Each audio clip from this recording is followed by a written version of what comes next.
Mind CRM.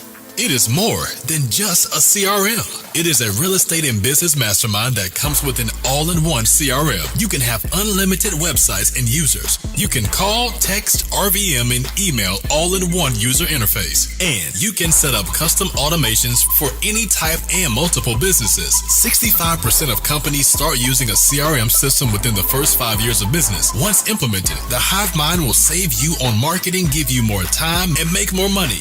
One of our users had his first $100,000 month using our system in June. We want to see you automate and accelerate your business. Text us at 210-972-1842 for future meetings and, of course, to get our $1 course on how to make more than 6 figures on one land deal. You can schedule your free demo today at hivemindcrm.io.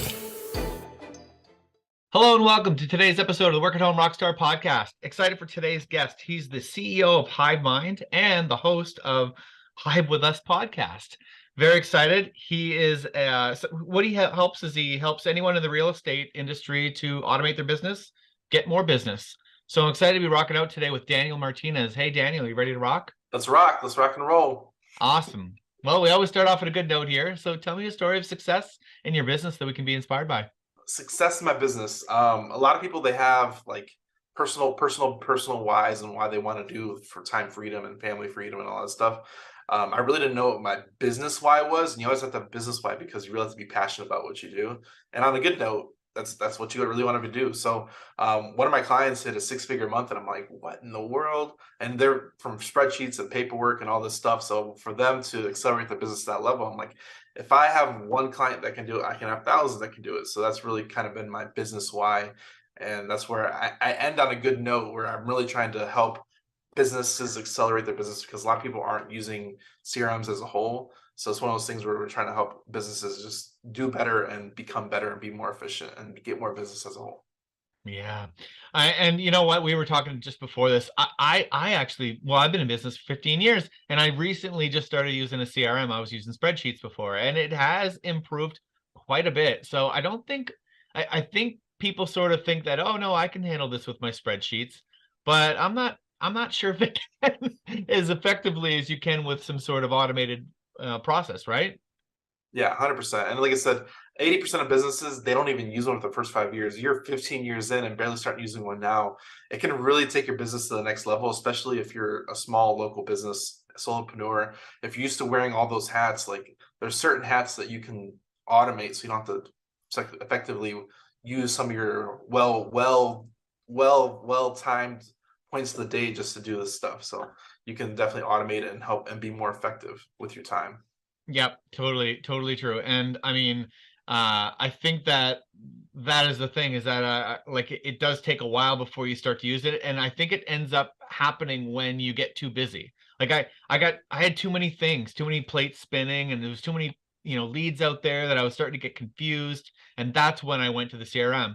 But I think now in hindsight, I should have done that at the beginning, and then I wouldn't have gotten to that point where I was actually where leads were just disappearing because I wasn't following up with them because they were in a spreadsheet somewhere that I just missed, right?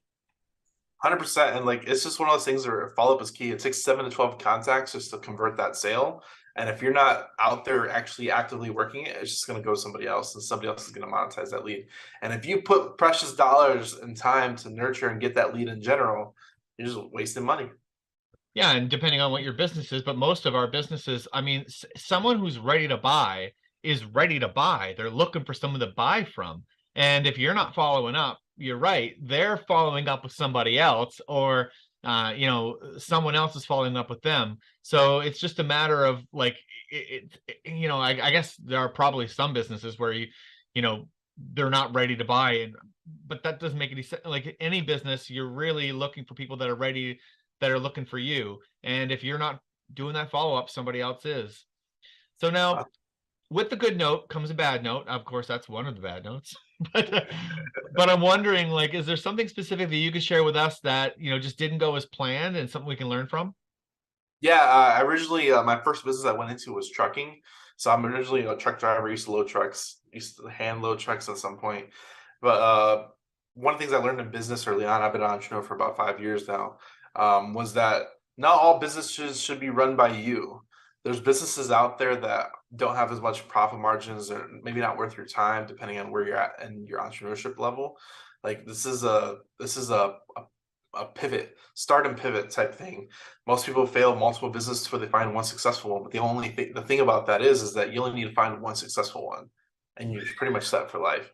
So a lot of times people will get stuck in like, I need to do this one thing, and sometimes it doesn't work out. But that's where you need to pivot into something better and see where the road takes you. So how did you know that it wasn't for you? Like, what if you had just pushed through, I guess? Oh, I took it. I mean, I did. I did. It was one of those things where like I literally took it to I really couldn't anymore, and it stressed me out where I just couldn't do it. I couldn't do it physically anymore, and it literally drained all my funds. So I did that for 2 years. My first years of entrepreneurship or with trucking, and I grossed $550,000 in 2 years, but I still lost 100,000. So, hey, don't laugh at me. We're talking about the bad note here. That's totally normal. But like it's one of those things where like people never talk about their failures, and I'm really glad you even have the segment on here because like it's one of I'm not ashamed of not going through that lesson because it's pushed me to bigger and better things, and I've learned from my mistakes, and I wouldn't change my journey of how I got here because those are lessons I needed to get and grow past. Yeah. Oh man. And I love talking about this too, because it is, I do find it funny when you look back in time and think about the mistakes that you made, because they're all funny now, Oh but at yeah, the time they were not funny. That's for sure. But yeah, I mean, it's funny that you say that you make $500,000 but lose 100,000. That is so normal because people think, oh, I'm making all this money, which means I must be successful. But if you're spending more than you're making, then there's something going on there, right? And good on you for figuring it out. But I think that that's just it. I mean, there are lots of things you can do as an entrepreneur, and I think really entrepreneurship is more the mindset of it. Whether you're in this area or this area or this area, I mean, don't get married too much in that stuff because maybe there's something better for you, right? yeah. There's a million ways to make $1 million. Uh, Probably a billion to make a billion. Yeah, 100%. And then, like I said, and it's crazy as it seems, but there's so many ways to make money out here. Don't get stuck in that one thing. And once your eyes are open to opportunity, you see opportunity around every corner. And I think like if I'm because I've done about well over 200 interviews now on this podcast, and like the interesting thing that keeps on coming up is it seems like we know intuitively whether we're on the right path or not, right? I mean, if and I very rarely talk to somebody who thought they were like everything was going great and then turned out it wasn't the right way. They sort of have this gut feeling, that they're not on the right path, and they have this gut feeling when they are on the right path, right? It's uh it's like an intuition, and it gets better as you get older. I feel like older people they become wiser with age, but it comes with experience too. Um And like some things like there's a thing everybody that wants to become an entrepreneur. The one thing to become an entrepreneur is just start. Like 90% of the people will never start a business. They might have the aspirations to, but they're afraid or fearful or they just won't do it.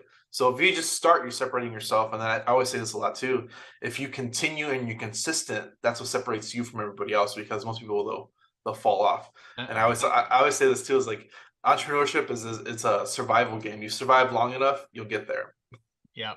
And let's face it too, now as opposed to 15, 20, 50, 100 years ago, getting started in a business is way easier, way less expensive.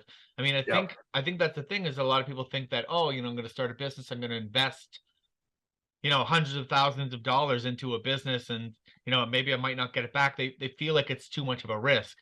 But nowadays, you can start a side hustle while you're working a full-time job and grow that into a business, right? 100%. This information age has opened up so many doors to so many different ways to make money that weren't even known 30 years ago. Just because phones weren't a thing, internet wasn't a thing. Like all these things are so new, it kind of opened up different avenues where you can really go into anything you want to, and the information is out there readily on YouTube and podcasts and Google. Yep. It's just Yep. Yep, no excuse nowadays. If you want to start a business, there's one out there for you. And like you said earlier, start somewhere. Find something simple to just kind of get, because a lot of the principles that you learn as an entrepreneur are totally transferable to just about any business you can do. And that's the important part, is to just get in there and do something, inexpensive to start. And then once you start to get the hang of it, then you can start to look into something. Maybe there is a business that you want to buy. And but before buying that business, why not start with something that doesn't cost a bunch of money first, right? Well, I don't know if you know about this. This is what when we're looking to buy businesses in 2023, is that most businesses, 90% of businesses fail within the first 2 years of a new entrepreneurship venture. But if you acquire an established business, you have a 90% success rate. I did not know that. That's really good information. Interesting. It's 100% true. And then for everybody looking to think about buying businesses, right now the baby boomers are all retiring and passing away over till 2030. There's like 7 million baby boomers retiring, and 18% of those own businesses. Oh, wow. So there's going to be a huge transfer of wealth over the next 7 to 10 years that you might be able to just walk into a business and take over, just because the kids might not want anything to do with it. Their parents been a part of it their whole life, and that's something. They might have been a plumber for 50 years, and they don't want to be a plumber. Yeah. Yeah. There's a plumbing business out there for sale right now, guaranteed. Yeah, it's brilliant. And I mean, like you say, if the business is already successful, well, then there isn't that much. I mean, there is some vision, and you are going to have to make some changes, I'm sure. But for the most part, that business is sort of dialed in already, right? And that first year of failure is long gone, right? 100%. The client base is already there. It's an already established business. It usually comes with employees that are already delegated to do their role. They've been in place for a long time. All these mom and pop businesses, they have 5 to 15 employees already there, already established. That if no one's there to take the reins, they're just going to close it. Yeah. It's So just the bottom now, line. so now the goal is to start a nice, inexpensive business, build it up, make some money, go buy another business that baby boomers retiring from. It's a great plan. 100%. If you make that deal, let me know. We're going to talk Okay. about the podcast. We'll bring you back. Perfect. So now let's talk a little bit about practice makes perfect and practice makes progress. So tell me a little bit about your are you still learning? Are you still growing? What are you doing? What's your approach to practice? I learn every day, and this is where I used to talk to this. I used to tell this to truck drivers. They hated this when I told them this. They were like, I used to hire drivers. I'm like, I got 15 years of experience, and I'm like, no, you don't. He's like, no, I've been doing this 15 years. I'm like, no, you don't. Like, you've been doing the same thing over and over again for 15 years. You only have 1 year of experience with 15 of the same replicated year behind that. And they always used to get mad at me because I'm like, you never grew beyond that. You literally took this and you ran with it, and now that's all you do. So for everybody out there, it's entrepreneurship is definitely a growing game, and you grow as you get wiser. You grow with time, you grow with experience, you grow, and make sure you grow like up here every year, over year. Like I've started trekking 5 years ago. Now I do software, real estate, and thing. I don't know what I'll do in the next 5 years. I have no idea, but it's one of those things where I'm growing my knowledge. I'm growing my um into my niches. I'm growing like all this stuff. There's this quote was like, if what would you do if you started today? I'm like, well, I learned all this stuff over time. You can't take this away. You might be able to take my money, you might take my house, cars, all that stuff away, but you can't take this away. I can always replicate it because I have the experience and knowledge to take it to the next level. And it's all up here. Yeah, yeah. Hi, my name is Anik Malafon from Mastering Ascension, and I've been working with Tim Melanson and the Creative Crew Agency for a number of years now. Tim is my go-to guy for all things technology, and his team have helped me to really create the platform that I need that represents my brand, my message, and connects me directly to my ideal clients. What I particularly love about Tim is before he starts to dive into the technology, he always makes sure that he understands what your global view is, what your ultimate goals are. So then that way you're not wasting a lot of time back and forth switching around technology or platforms. He creates something from the get-go that is scalable, which is highly beneficial for any business. What I've experienced from Tim and his team is they're highly responsive. They are a wealth of information, and they're going to offer you the tools that you need to really make the mark that you want to make in the world. So that's my recommendation for Tim. He's awesome. You're going to love every minute. You won't regret it. Yeah, that's awesome. Oh my God, I bet you that did piss off a few truckers. They hated it. Yeah. They hated Well, and that's the thing about entrepreneurship is it's always changing. I mean, you're never going to have the same year twice, right? And it. 100%. I guess that, that just speaks to what kind of personality you are. I mean, if you're listening to this and you like that change and you thrive on it, well, then entrepreneurship's for you.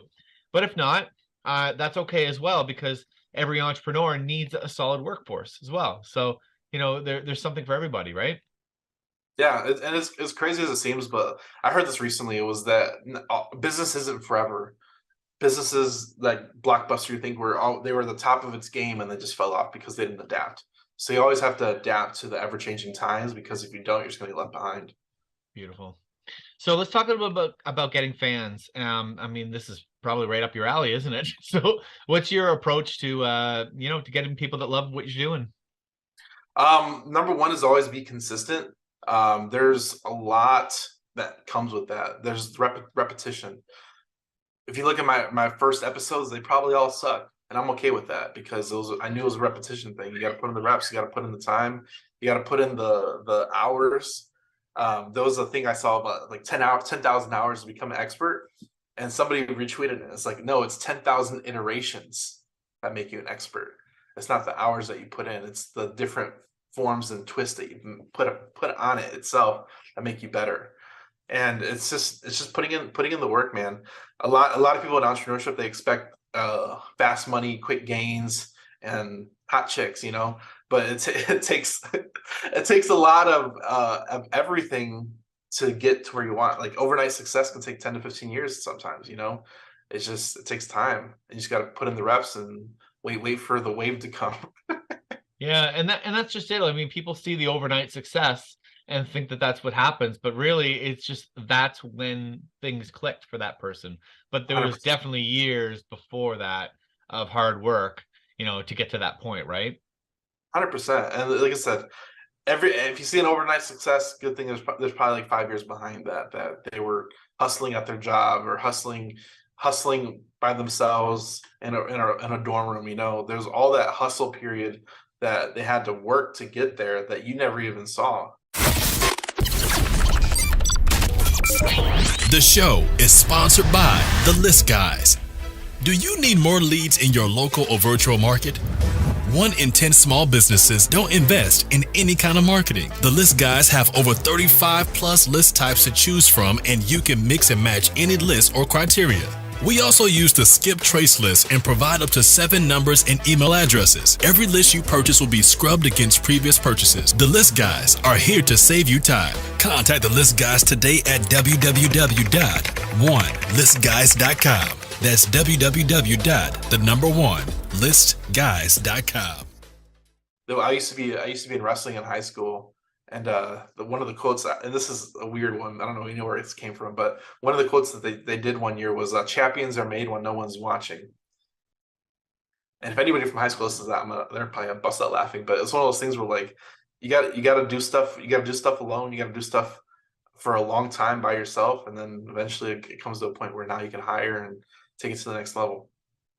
Yeah, I think I heard similar quotes, and it's about character as well too, because that's the thing. I mean, people are great when they're taking selfies of themselves, giving money to a homeless person, but they're not doing it because of the good of their heart. They need that recognition for it, right?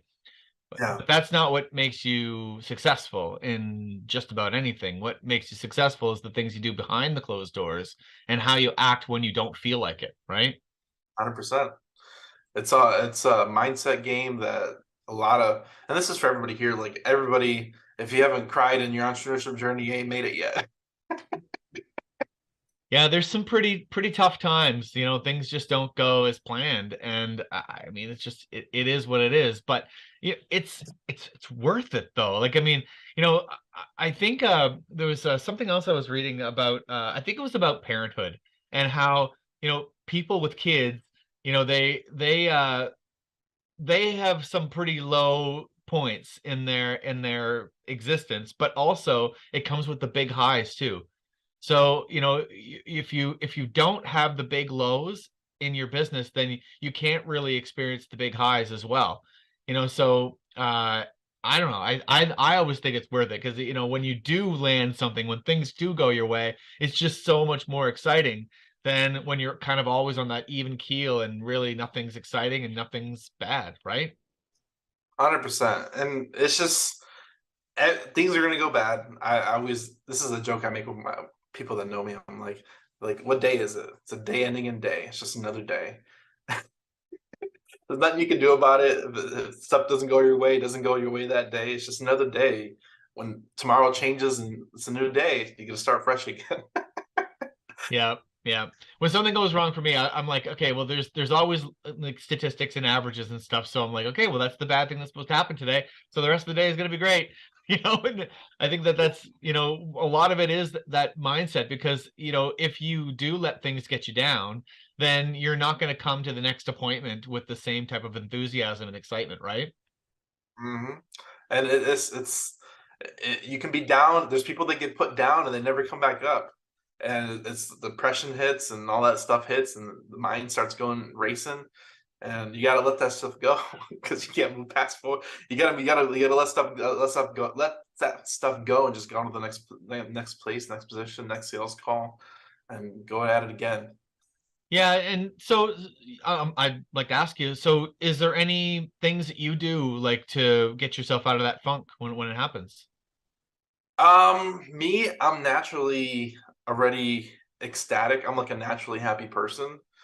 My wife hates it. She's always like, I'm always the optimist and she's the pessimist. Yeah, She's always like, oh, it could be this and this. And I'm like, it is what it is.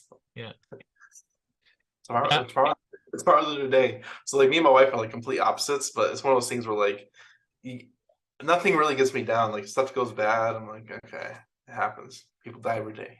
You know. I feel bad that it happened, but I mean, there's still tomorrow. yeah. There's always ways to see the silver lining, right? I think a lot of it. I mean, I like podcasts. I like something that you can listen to that's going to bring you back up. Um, and I think that one of the things about working from home too is that it can get a little bit lonely about because you don't have the type of interaction with people that you might have in your workplace when you're constantly around them. So you do need ways to and maybe you need to make friends with Daniel here because he's always excited about stuff, right? So have some people in your network that are happy people, right? And it's who you hang around, and this is where like me, I have to make time to leave the house because if I don't do that, I'll never leave the house, and that's just who I am. Like I'm a homebody. That's why I work from home. Whereas my partner, he's this front end sales guy. He goes belly to belly. He'll drive 2 hours to meet with the seller. And I'm like, that's not me. I'll sit at home with the kids. Like I enjoy my time with spending time with the family and spending time with the kids. But yes, I do have to work at some instances. Like right now, they're in the next room playing, which is why I'm like muting out because they're getting really loud. But over here, I'm over here working, and this is what I do. And this is what I enjoy to do. As soon as this call finishes, I can go to the next room and have lunch with them. And that's the joy of working from home that I really enjoy. And I hated like one of the big reasons why I pivoted out of trucking, not that I lost a bunch of money, that was one of the big reasons, but I was Yeah. away from home and I hated it. You away from home for days at a time, and it's like, what's the point? Like if you're working 24/7, why not work from home then? Yep. Somewhere else on the office or on the road, Love it. it really takes a toll on your like my it took a toll on my mental state just because I'm out here by myself on the road for 10, 12 hours a day and it just sucks. Yep. So let's talk about the instruments. So, we work from home, we use tools. What kinds of tools do you use? That's and like I try not to like be like a super pitch fest, but like I literally use HiveMind. Like HiveMind has literally changed my business, which is why I like offered a service to a lot of my clients because it's literally like taken me out of the business where I don't have to do this is what I do for my business. I do podcasts. Like in what place is you working in your business is creating content. That's what I do. I create content. So instead of actually working on the business or in the business, I work to do more marketing for the business, and that's what I do. So it's kind of outsourced and automated a lot of my marketing, A lot of my follow-up campaigns, they just go. I have outreach and people in place. Like you can automate with people or systems, and you really get really good when you do both. And that's just when you take your business to the next level. So like I said, I didn't start here. I was working and I had to make sure my team was trained to get here to this point where I'm at now. But now it's just like, let me focus on things that's going to bring in more customers, bring in more clients, and I'll let my team handle everything on the back end that needs to get handled. And I really focus on what's really important. Love it. Love it. Yeah. And that's really good advice as well, is get your team trained, get them to the point where they're running on their own. And then it's a matter of just that outreach, right? And podcasts are a great way to get the word out, because you get to meet people that have similar mindsets, right? Yep, 100%. And it's just cross leveraging audiences, having new conversations, sharing new stories. Like I said, I like this I like this type of flow of podcast just because it's something different, and it's conversations that need to be had and heard. Just because, like, if your homebody's like us, you're not having these conversations unless you're doing it on purpose. Yeah, exactly. Yeah, so yeah, I mean, I totally recommend it, of course, too. So now it is time for your guest solo. So tell me a little bit more about HiveMind then.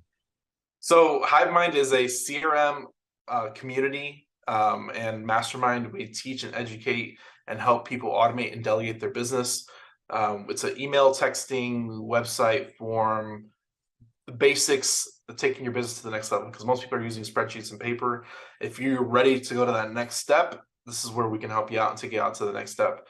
We integrate with Stripe, Google My Business, text to pay invoicing, anything you need that's just stuff that you do with all these different tools. This can bring it all under one roof, so you're not spending so much money. Most of my clients save an average of $700 per month. We have a podcast and YouTube channel. YouTube has over 1,000 videos. Podcast has 250 episodes, probably 260 by the time this releases, 70, who knows? But we're just providing a lot of content, information, and hopefully creating more millionaires and taking your business to the next level. So we hope you be one of those if you're listening to this.